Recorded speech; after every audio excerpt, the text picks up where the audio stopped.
Facebook is dangerous. Now, Facebook might not intend to be dangerous, but surely they don't respect the power of the technologies they are playing with, like a toddler who has gotten his hands on a book of matches. Facebook has burned down the house over and over and called every arson a learning experience. Facebook has two competing missions: make the world more open and connected, and make a lot of money. And as Facebook attempts to serve both these missions, they wreak havoc on the rest of us. Look at its version of disrupting the newspaper industry. Facebook has made it easier to share what you're reading with friends. At the same time, Facebook has redirected most of the media industry's profits away from actual journalists and into its own coffers. They have done it without the benefit of recreating the local news desk, without conducting the hard-nosed journalism that keeps politicians and businesses honest, and without meeting even the most basic journalistic standards. This kind of creative disruption that doesn't actually create anything is just disruption. Or look at the impact Facebook's profit motive has had on the way it connects people. Facebook and other tech companies will tell you the internet just holds up a mirror to society and reflects what we already are. But that's not true. To be profitable, Facebook has juiced its algorithm to hold up a magnifying glass to society rather than a mirror, kind of like the way I learned in Boy Scouts to use a magnifying glass to burn a hole in a piece of wood. Concentrating our focus on the most divisive issues, pushing the most controversial opinions to the top of our news feeds. Usually those are posts that play on people's fear and worst impulses, but they may not be based on any sort of fact. Facebook does all it can to manipulate its billions of users so it can direct our eyes towards their ads and turn an even bigger profit. This is no exaggeration. In fact, Facebook tested whether it could manipulate our emotions. The corporation ran a psychological experiment in more than 500,000 users to see if it could manipulate our moods. Turns out it can. And that emotional manipulation has led to horrifying results. I don't have to tell you what amplifying our divisions has done to discourse in our country, not just between political parties. I bet half the people in this room, at least, had to block an old high school classmate or even a family member on Facebook. Or look around the world, more troubling. A UN report detailed how Facebook was used to spread propaganda in Myanmar that led to genocide. In the first month of violence, more than 600 members of the Rohingya people were killed. More than 700,000 refugees had to flee the country.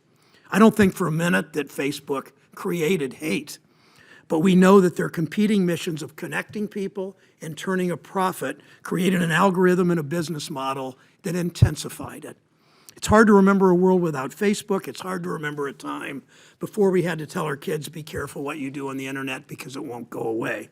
Today, we expect everyone to know that what happens online has consequences offline. It's just common sense. That's why it's so hard for us to understand why Facebook, the company that ushered in this revolution, doesn't seem to comprehend that its actions have real-world consequences. They don't seem to understand why their intention to run their own currency out of a Swiss bank account, the topic of today's hearings, has been met with such fierce opposition. Facebook CEO Mark Zuckerberg has said that Facebook might be more like a government than it is a company. But no one elected Mark Zuckerberg.